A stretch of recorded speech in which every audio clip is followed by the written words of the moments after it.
Welcome to the Sisters in Crime Writers Podcast. Everyone has a unique writing journey, so join us for conversations about those journeys from the writers themselves.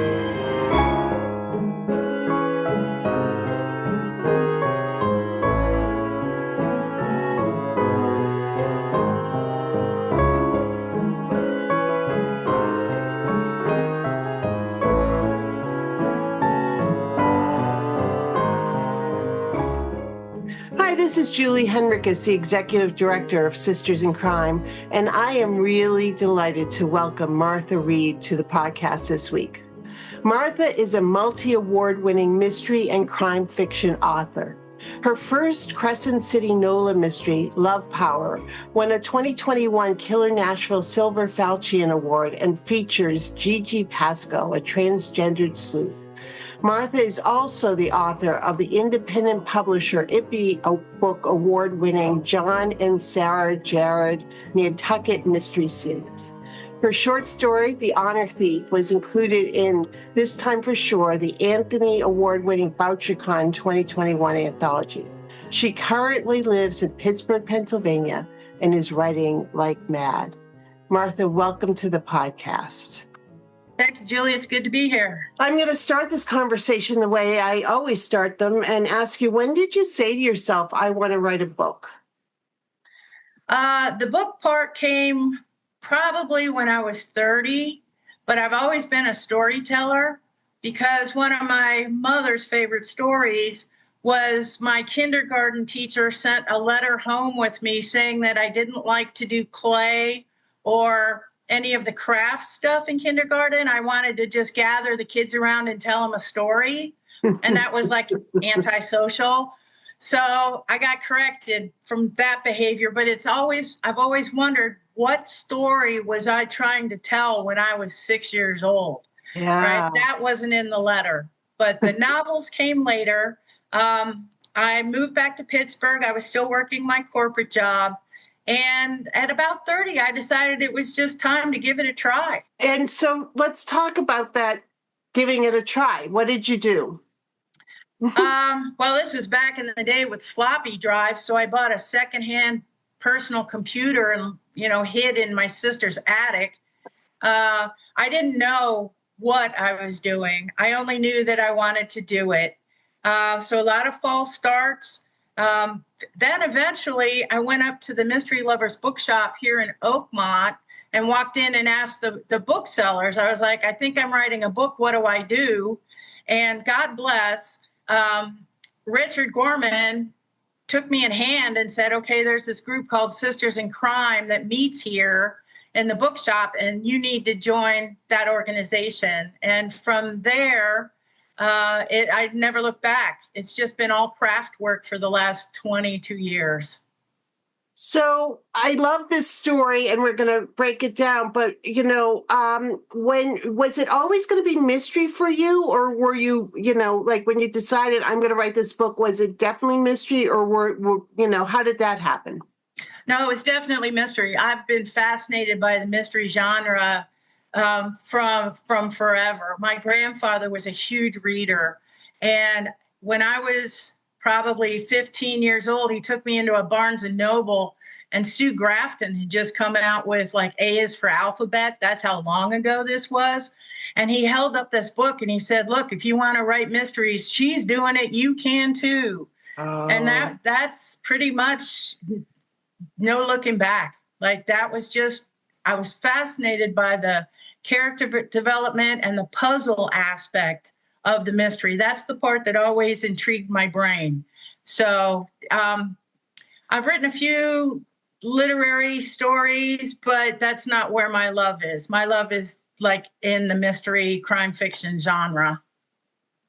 So let's talk about learning craft and, and writing those, that first draft and everything else. Because that's a lifelong pursuit, developing craft. Like you never stop learning or pushing yourself or figuring things out. So you found Sisters in Crime, but, talk to me about how you developed your craft. Okay, well, I joined a writer's group, a critique group, initially. I've learned since then that that's just not the tool for me, but maybe that's the tool for you. So like, I don't want to, throw any shade on it. You got to figure out what works for you. Yes. The next thing I did is I went down to my first Malice Domestic conference because it was a mystery conference, and this was in Bethesda. And the funny thing there, like, I was so nervous. I walked in, I didn't know anybody and I didn't know what I was doing, but they had this schedule of these great panels with topics. And I thought, okay, this is where I learn how to write the craft. The funny thing about that initial Malice was my sister went with me. And when we got back home, our other sisters asked her, so what was it like? And she said, oh my God, I opened the door and there were 300 Marthas in there. And I was like, I found my people. But that's all it is it was way before they had webinars or anything on the internet. So I went to every conference, every panel that I could, and I still do this because you don't know what you need to learn until you hear it.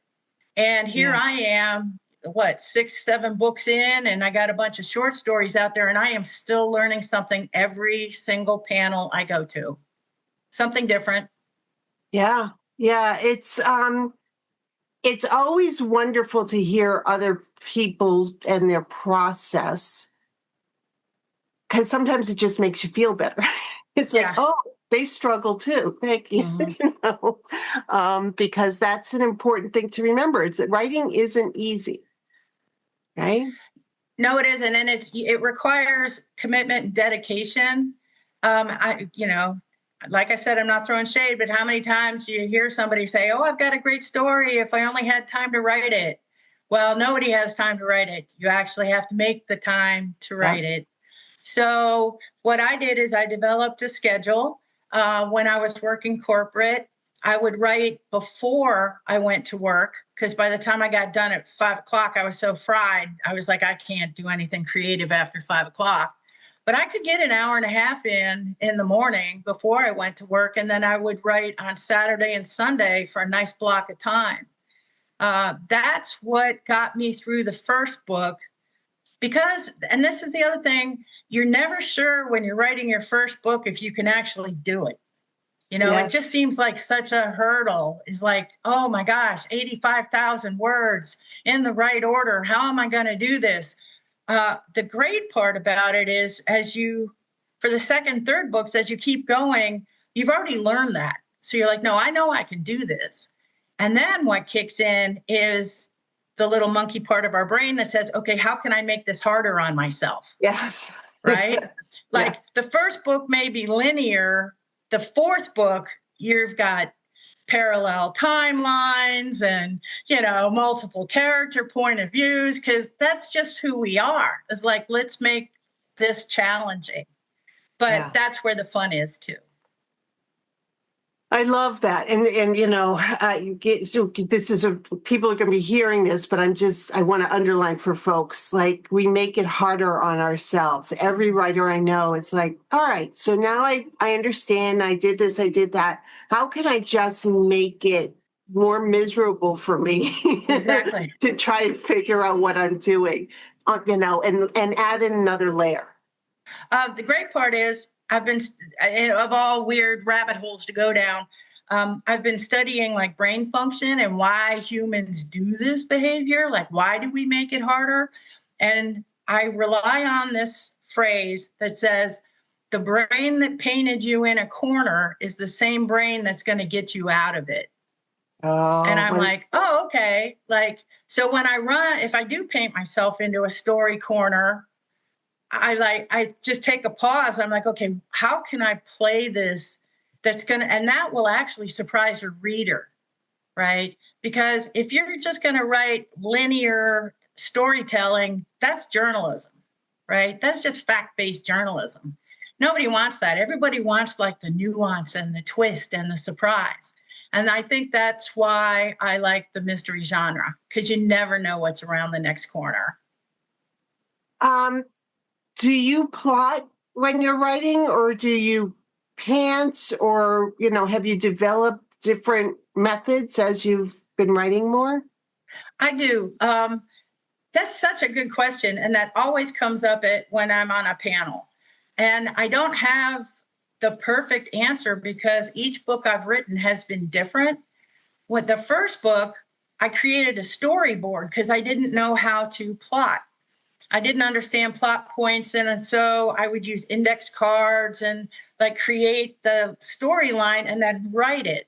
And like we said, it's got to be more difficult the next time. So the next time I was still using a storyboard, but it was more fluid. It was more of a pantser kind of experience.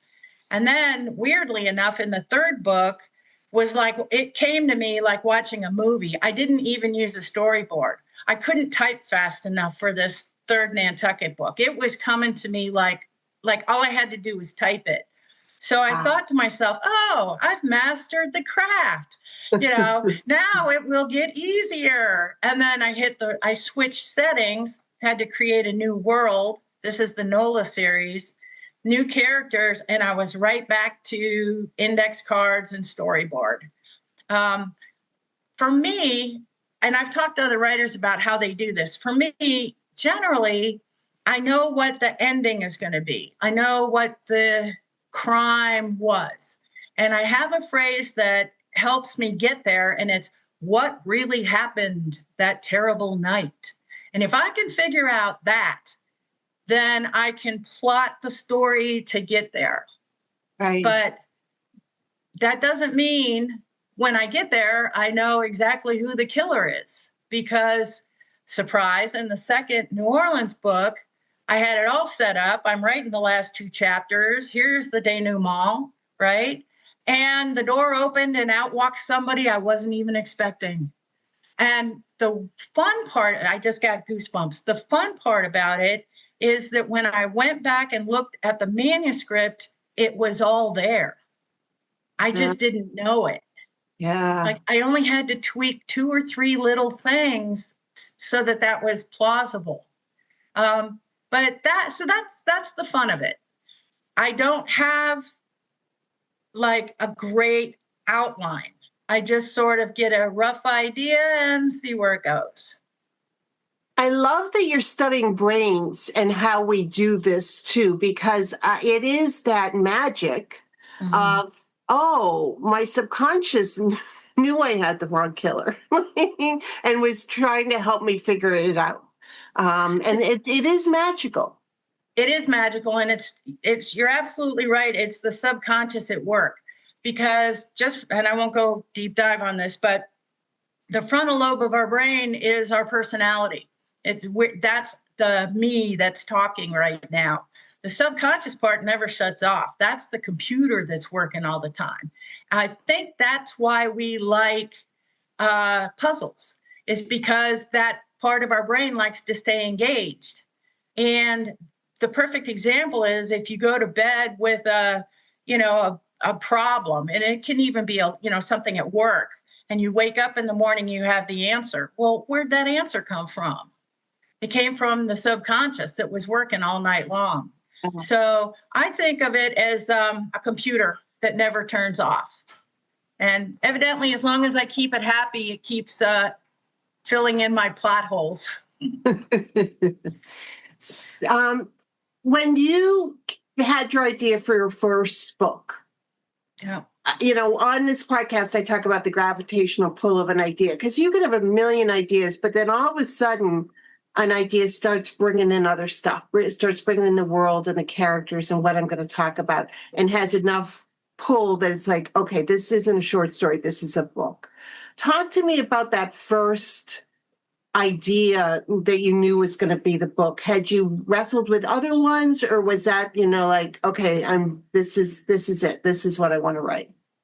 Okay, that's actually kind of, I have to go back a little bit. When I was in high school at Shawnee Mission East, Kansas, there was a terrible crime that happened in Shawnee Mission.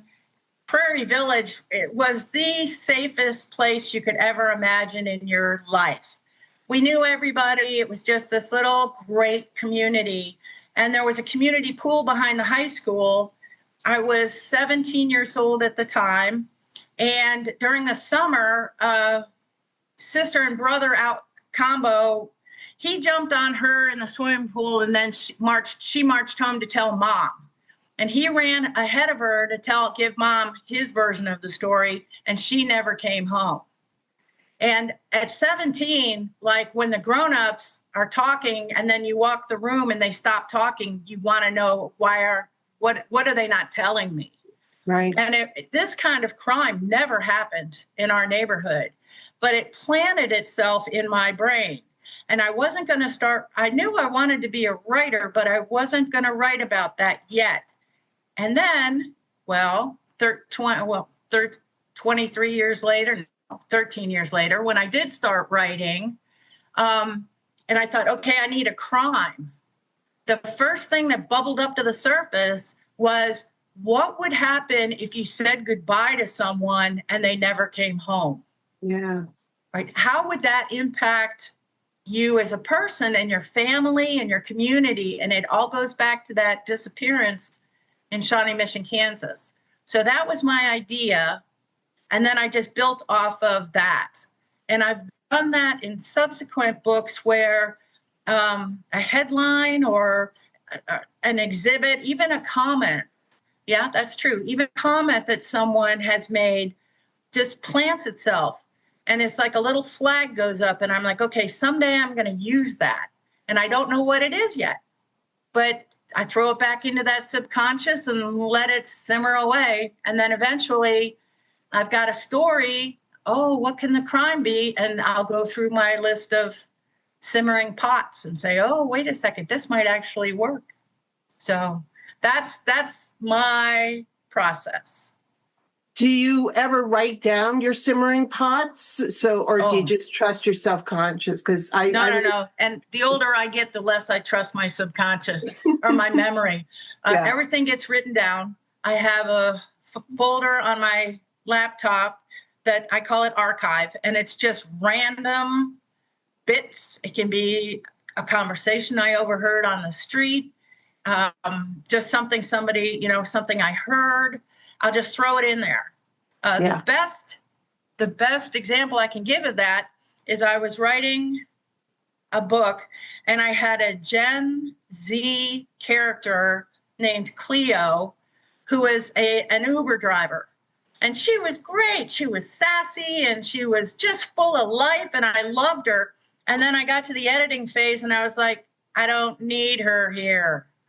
I was like, oh, sorry, Cleo, time to go. But I took her, I pasted her into a Word document, and then 2 books later, I needed a sassy Gen Z character. Boom, there she was. Yeah. She already had it. Yeah. But I don't throw anything away. I don't throw anything away. So you had this idea, and first of all, did they ever find this young woman who was missing? They did, but it was the detective, the Kansas City detective who was on the case, retired, but he never gave up. And they invented DNA evidence, which they didn't have in 1974. And he went back and re-examined the evidence, went into one of the DNA databases, and they had a match. And they actually got the murderer 32 years later, and he was convicted, and he spent the rest of his life, and he died in prison. So, but that's to the credit of the detective. He was just never going to put that case down. Wow. Yeah. And that's also not common, that like stranger murders like that. That's super scary.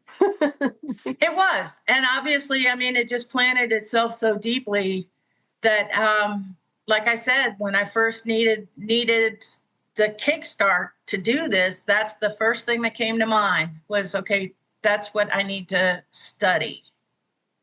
And do you always start with plot like that, or character? Because you've written series, so that was the murder, the story that kind of inspired you. Mm-hmm. But talk to me about the world building and the characters and the setting and all that. Okay. The Nantucket series started because like I said, this was 20 odd years ago. I was just starting to learn the craft, and I assumed that I needed to go into the traditional mystery slot. And so I had gone to Boston University, so I knew of Nantucket. I'd visited a couple of times. I liked the idea that it was an island that could get cut off by fog. So that helped me make my world because it was contained, right? So I didn't have to think about what was outside that world, and that was really helpful for me. But then I had always considered the Nantucket series to be 3 books. It was a trilogy. And I got to the end of the 3rd book and I thought, okay, you know what? This is kind of done. I think it's time for me to find another setting, a more challenging setting. And I went to the Bouchercon. Well, at first I thought Vegas, because I thought, well, my characters could get into real trouble in Vegas. Yeah. And then I went to the Bouchercon in New Orleans. And after day 2 in New Orleans, I was like, oh, here we go. Like, you could get into real trouble in New Orleans. Yes. And I fell in love with the city and the diversity of the characters that were represented in New Orleans were so completely different from the ones in Nantucket that it just sucked me in. I mean, I've had more fun exploring the diverse communities that these people are part of that I didn't have in the Nantucket series. So that's part of the growth that comes with continuing your writing. Like, suddenly, it's not just the puzzle has to get more difficult. It's like your characters need to become more interesting to you as the writer, as well as to the reader. Right.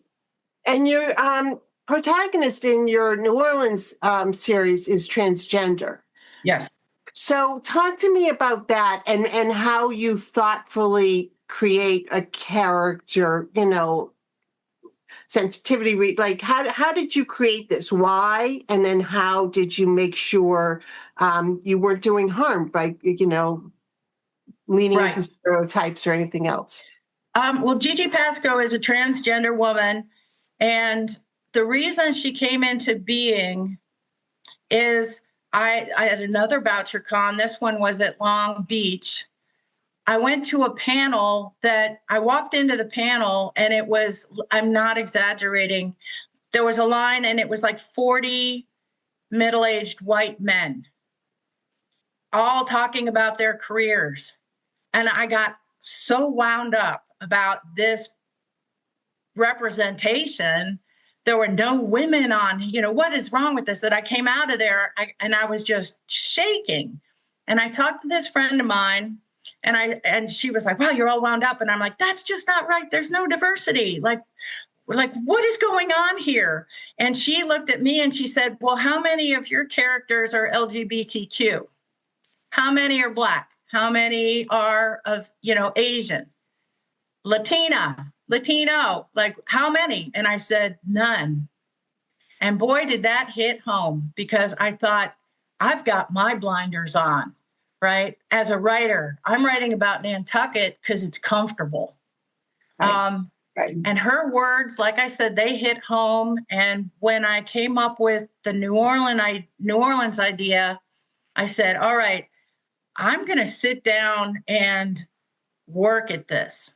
Like, I'm going to deliberately make my characters diverse.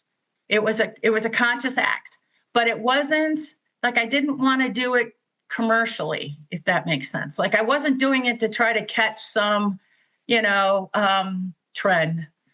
I was like, no, this is going to be between me and these characters. And so what I did, and what I still do, is every time I bring in a character who represents one of these alternative communities, or out of the mainstream communities or underground communities, I find and I research and I talk to people who are in that community.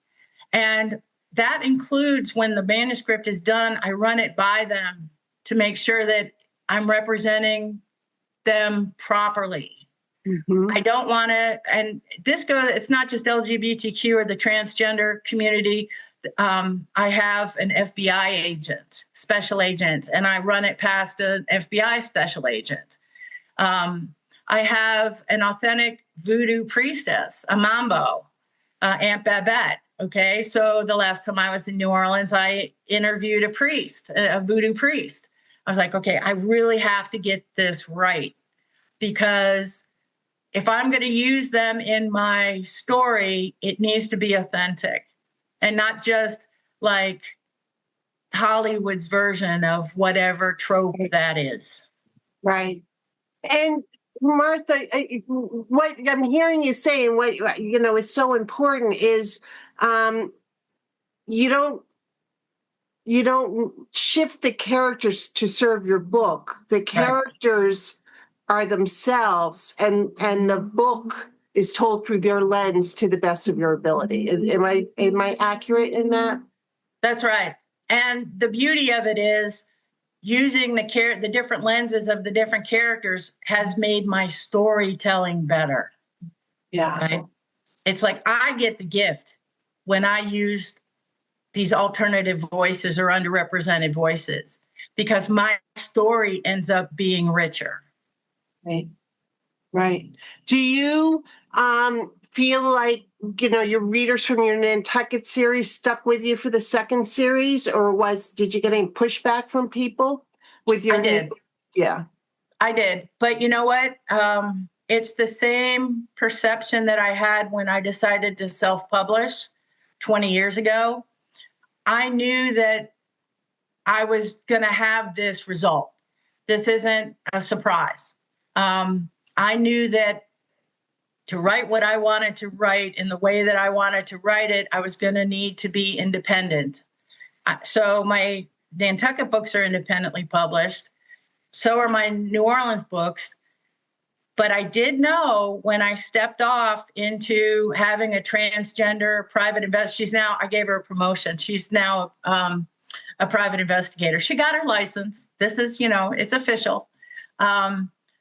I knew that I was going to ruffle feathers, because I also have a character in the first book, the one that won the Silver Falchion, who's political. And she voices her political opinion.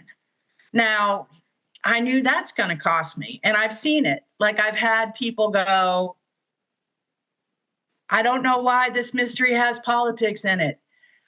But I knew going into it that was going to be part of the price I paid to get that story the way I wanted it to be. Yeah.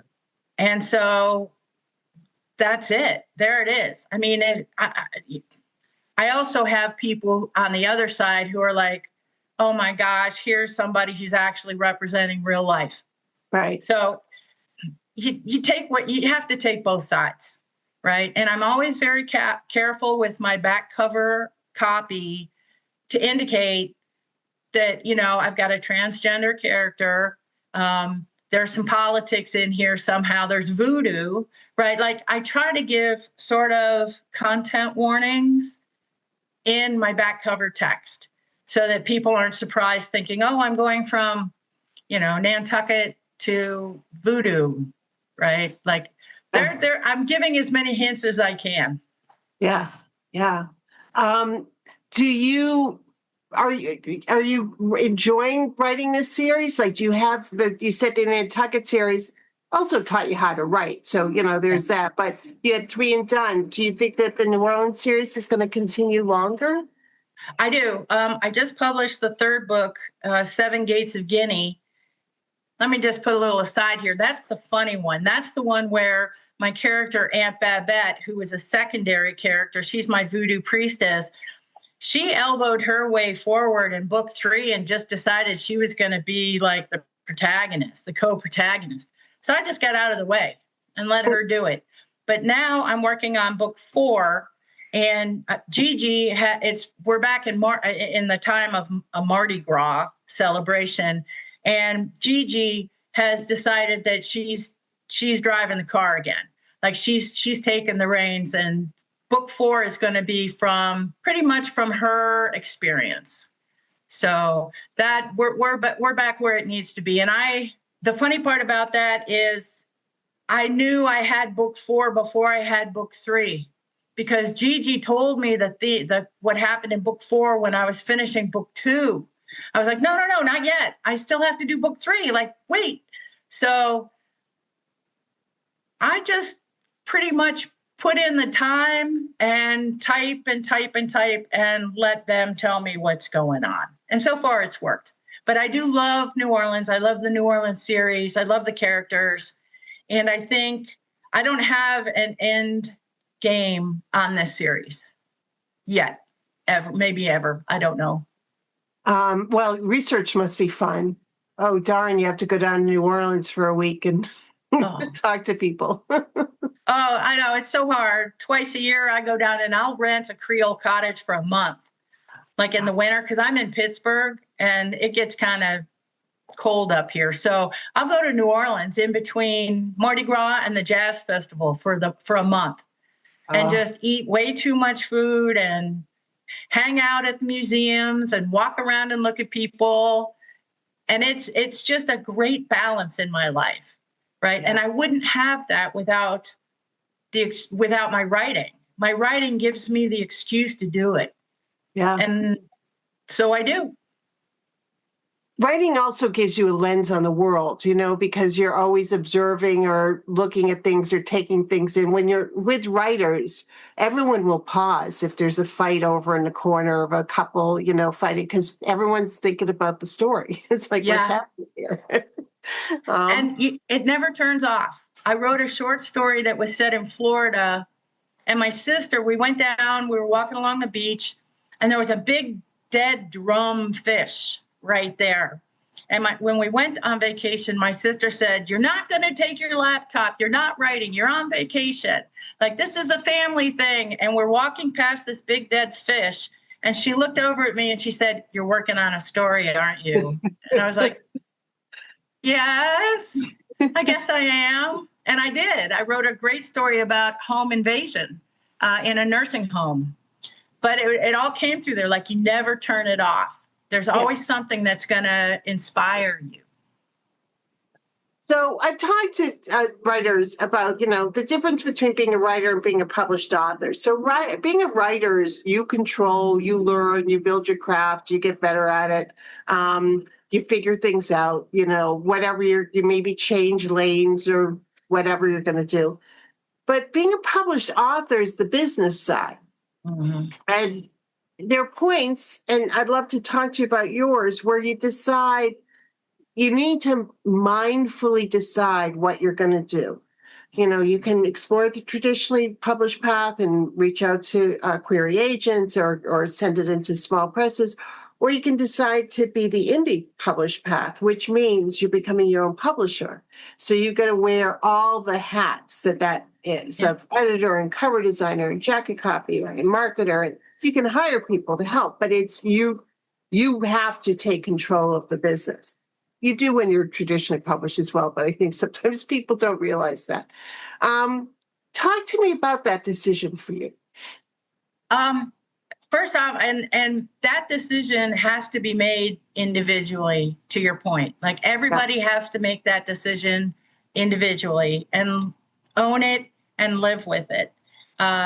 But then again, the industry itself has changed such since I've started that who knew where we were going to be now in 2026.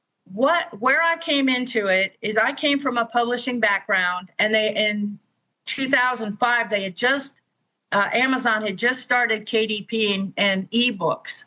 And everybody was that was the buzz. Everybody was all excited about ebooks.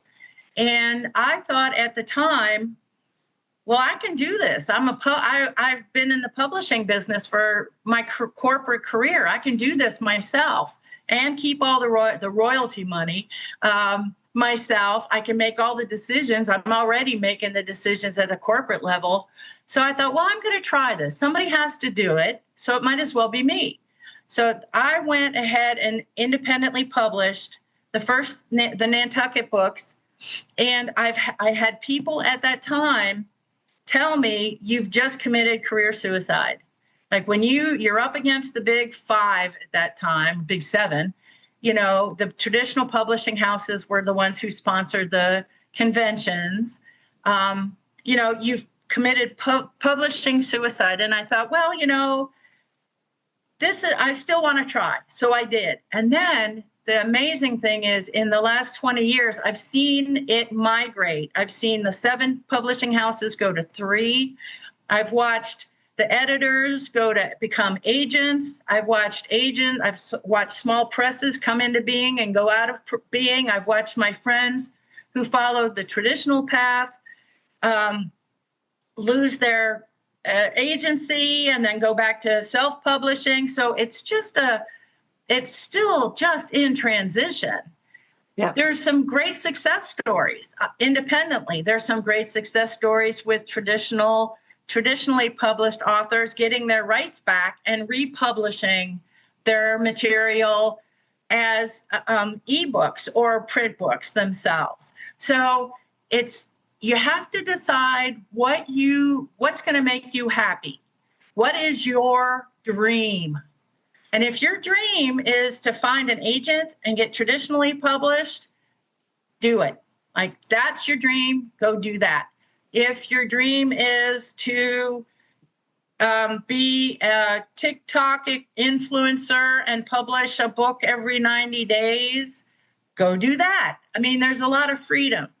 So I don't think there's one right answer. You just have to be prepared to live with it and do the work. And there's tons of work. It doesn't matter which one you pick. You're going to be busy.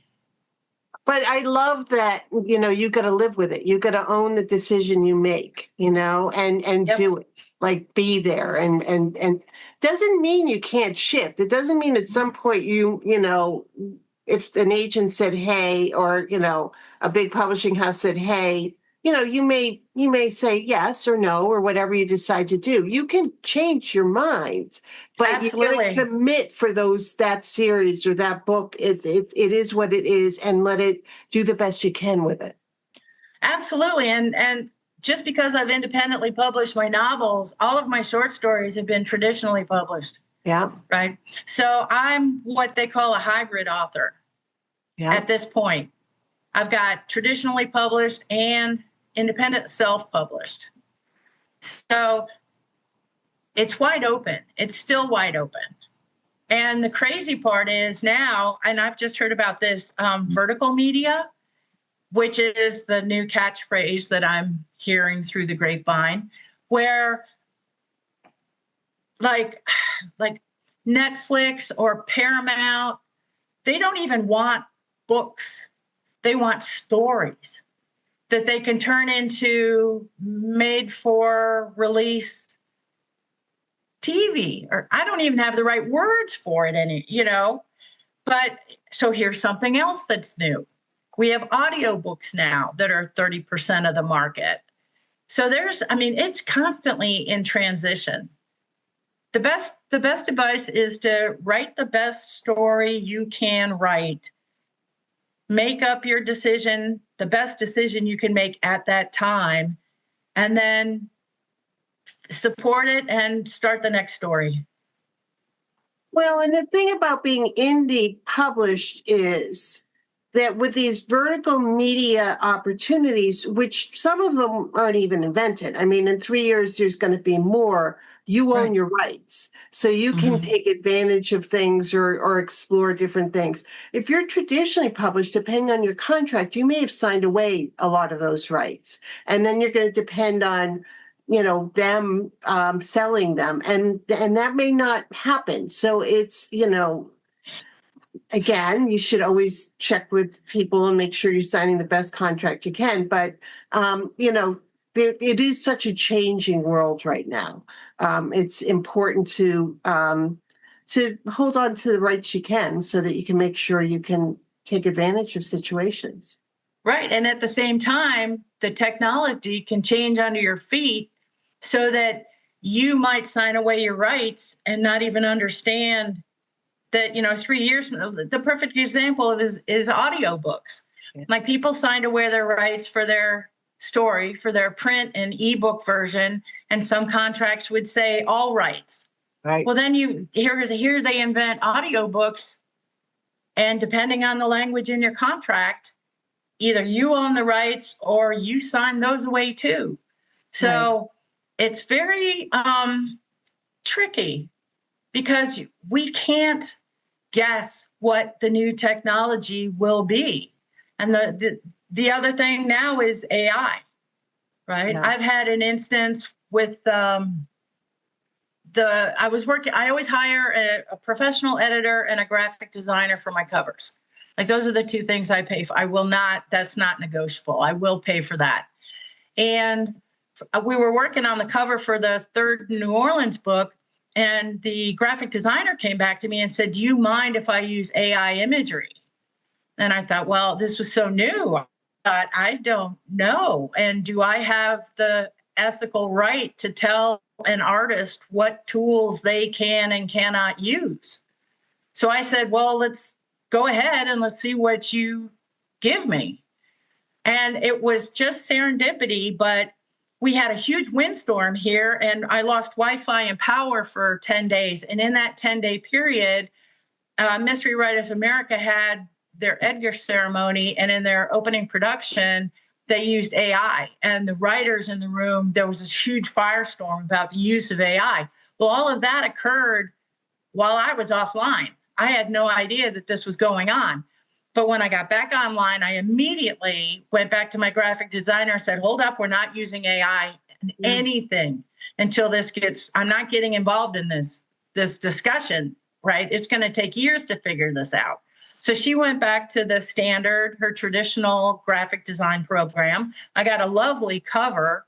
And now I have a disclaimer on my copyright page that says, this book is entirely 100% human authored, because who knew we were going to need that? Yeah. 2 years ago, nobody. Well, and I've been fortunate because I've been on a committee that the Authors Guild has put together of different creator organizations to talk about AI and creators' rights and things like that. And so I'm glad that that's how it ended up for you, because graphic designers and artists are at the front line of the thievery of AI. And so, AI as a tool is one thing, but generative AI has stolen the work of somebody in order to happen. And so, and there are now awards or places that if you had an AI cover, your book may not be eligible for things. So I think that that's another mindful decision every single person needs to think about is before they use AI, the generative AI, was it ethically sourced? And that's just another illustration of how our industry, our artistic industry, is in transition.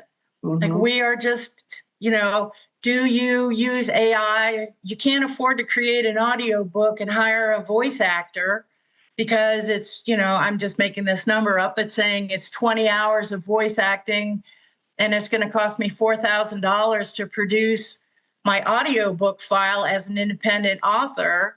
Well, I'm not going to earn that back out. $4,000 times 7, I won't earn that. So I don't have audiobook files. I could do it myself. Okay, yes, that's a little sidebar. But so there's the ethical question. Do you use AI voice recognition to create an audiobook file for Amazon, and then I put this voice actor out of business, right? That's their livelihood. So there's all kinds of ethical whirlwind going on right here that, once again, going back to our initial point, every author needs to make up their own mind and then own that decision. So it's interesting because in this group I'm in with the Authors Guild, there's voice actors, like there's a consortium of voice actors because their voices are literally being stolen because they will frequently, especially when you're starting out or later, read things in the public domain for the blind. That's just part of what voice actors do. So that these AI companies have taken those files and are stealing people's voices. Now, there is ethically sourced AI that would pay a residual to these voice actors when it's used. And so, it's not it's a let's figure out how to license these things so the creators get paid, and everyone should get paid. And writers don't make a lot, if any, money. So I get it. And what you just broke down about the costs of doing an audiobook, that's real. I mean, that's real. But at the same time, there's so many people reading audiobooks now. Would it eventually pay itself out or offer you an opportunity? I mean, these are this business decisions that you just got to keep thinking about and roll with it. I'm actually taking a breakout workshop at Killer Nashville, this upcoming Killer Nashville, that addresses this exact issue. And it's about audiobooks and creating audiobooks, because like Sisters in Crime puts out that great statistic, the business plan, every year, and I read it cover to cover. And 30% of the market is audiobook. So I'm losing out on that market share because, in addition to being a writer, I also have to wear my business hat. Yeah. And so how do I capture that? I could go into a studio and do it myself. Like, is that an affordable way to do it? I'm just being lazy at this point. I'm still on the fence about audiobooks. But there's a star next to that topic that's like, okay, you're missing this opportunity. So yeah. Well, I don't have an answer. As technology is evolving, and if things are ethically sourced, then there's opportunities there. There's also audiobook companies that you can split the profits with the audiobook company itself, so you won't get as much money, but you might get a trickle, and you never know what's going to happen. Yeah, I'm one of those readers who's become a huge audiobook fan in the last few years, and I never thought that would happen, but now, especially certain series, I can't wait for the audiobook. let me just take a walk or just or doing my puzzle and listening to an audiobook. It's just so relaxing. Yeah, the fun part about this is I have friends that I've known since we started, and it's going back 20, 25 years. Like when I said I walked in with a manuscript in the bookshop, I wasn't the only one there. And we all just sit there and we'll look at each other. We feel like we're veterans of the foreign wars, right? Like, okay, 25 years ago, who thought we'd be here, first off, and who thought this was going to be our crazy world? Like, look at what we've gone through. Yes. But you ask them the question, well, are you thinking about maybe not doing it anymore? And every single one is like, I can't even imagine not doing this. Yeah. So can't give it up. Well, it's a roller coaster. I mean, this is the other thing. It's not, writing isn't easy. The business is a roller coaster. But if you really want to do this, few things will give you the joy. I mean, it's a fabulous thing. Martha, you and I, when we were off camera, were catching up at talking about conferences. Yes. And the joy of conferences and seeing people.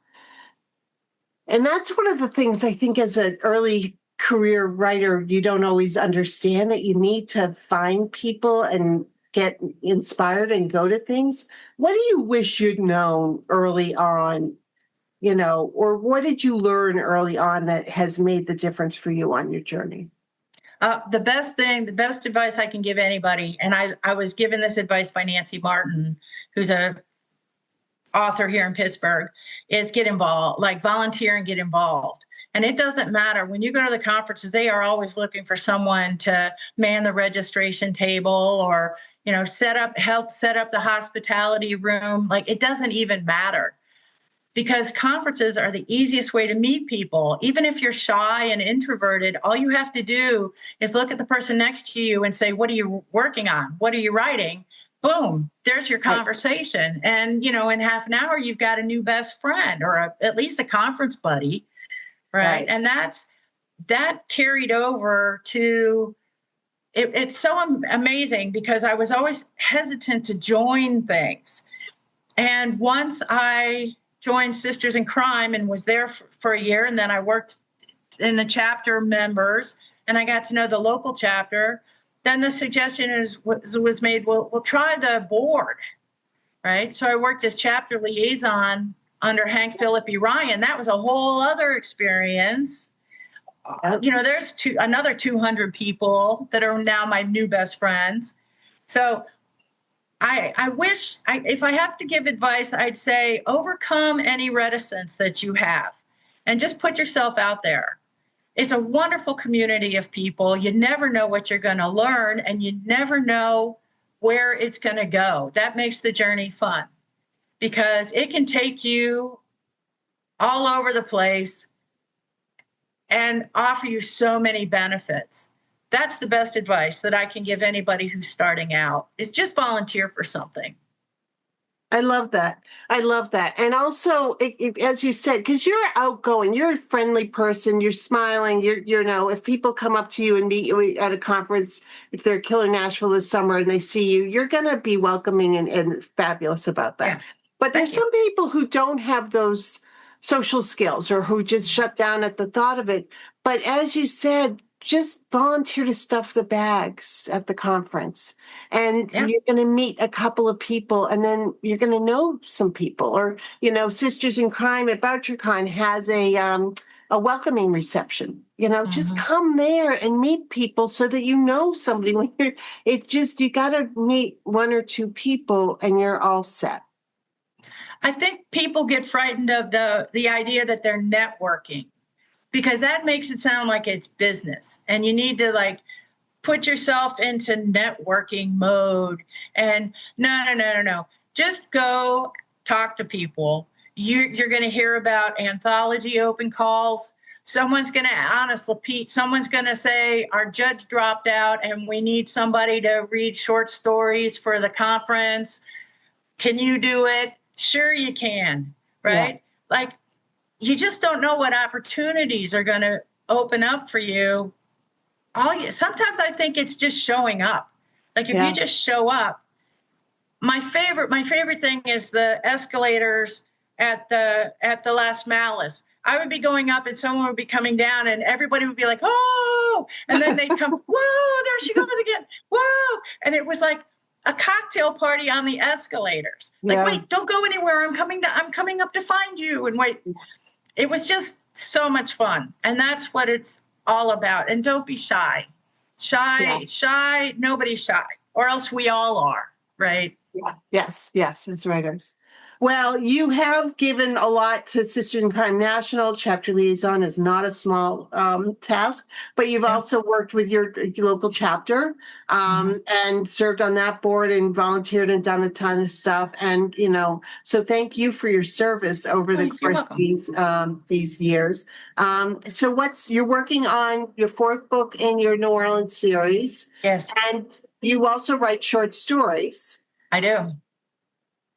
As I've said many times, that because you can do one doesn't mean you can do the other, because they're two different skill sets.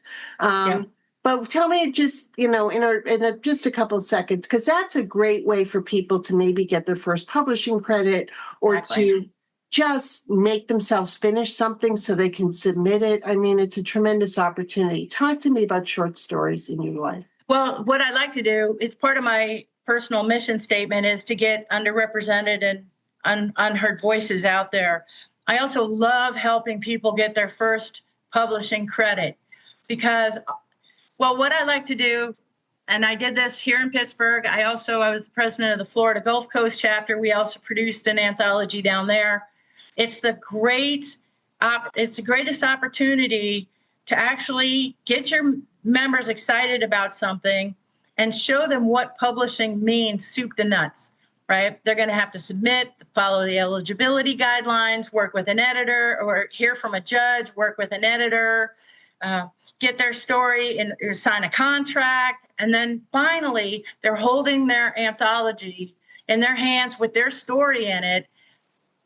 The best reward I ever got was with the Pittsburgh Sisters in Crime. We did an anthology called Lucky Charms. We had a launch party, 30 people, well, maybe Yeah, probably 30 people at the bookshop. Everybody's got the copy of their anthology, and every single one was smiling. I have that photograph. So every time I think that maybe I'm, stressed out or overworked, I look at the picture. I'm like, that's the reward right there. Because half of those people, it was their first writing credit, right? And I just think of this as like they'll go to the holiday party that year, and someone in the family will say, what's new? What have you been doing? And they'll say, oh, I've had a story published this year. And they couldn't say that before. Yeah. So for me, anthologies are a great way to get those publishing credits. A short story can be 2,500 words, up to 5,000. It's doable. It's not intimidating like trying to plot a novel. I love short stories. Art Taylor and I have had this conversation many times. We just adore the form. Yeah. Yeah. And you can also, if you're writing in one vein, so suppose you're a dark suspense novelist, you can write a cozy short story, right? Mm-hmm. I mean, you don't have to stay. You can also use your characters in a short story. Like you could use your Nantucket characters in a short story if people want to see them again. I mean, there's lots of opportunities for short stories as well. I know 2 authors who started with characters in short stories that then developed books out of their characters. But that short story credit is what gave them the confidence to try the novel form. Yeah. No, it's an exciting thing. So this is good for folks who are listening to just know that, chapters do anthologies, conferences do anthologies. There are also calls in different places. So pay attention and don't count yourself out of these calls. Exactly. Malice has one. Bouchercon does an anthology. It's funny you mentioned shifting focus, because Malice next year just came out with a anthology called Malice Most Musical. And I don't write cozy, and it's not technically cozy, it's soft traditional, but I have 2 friends going, okay, let's see you do this, right? Because I always have chainsaws and vampires and, like it's a little darker where I write. And they're like, no, let's see what you can come up with. New Orleans is musical. So that's the next thing I got on my index card over here. That's awesome. That's awesome. Well, I look forward to seeing how that's going. And that call tickled parts of my brain. So there you go. It's always a good, if nothing else, it's a writing exercise. You save the story, you put it in a file, you use it again. I mean, there's nothing bad about writing short stories. Don't throw anything away. Ever. You never know. And write it all down. Don't imagine you're going to remember. Exactly. Not anymore. Martha, thank you so much for a great conversation. This has been a lot of fun. Well, thank you, Julia. This has been a blast.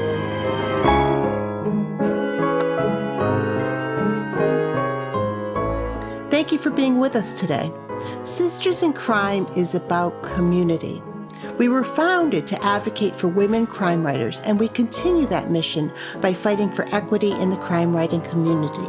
Sisters in Crime is an international, inclusive organization for all who write and love crime fiction, mystery, thrillers, and suspense. Join us at sistersincrime.org and make sure you subscribe to this podcast.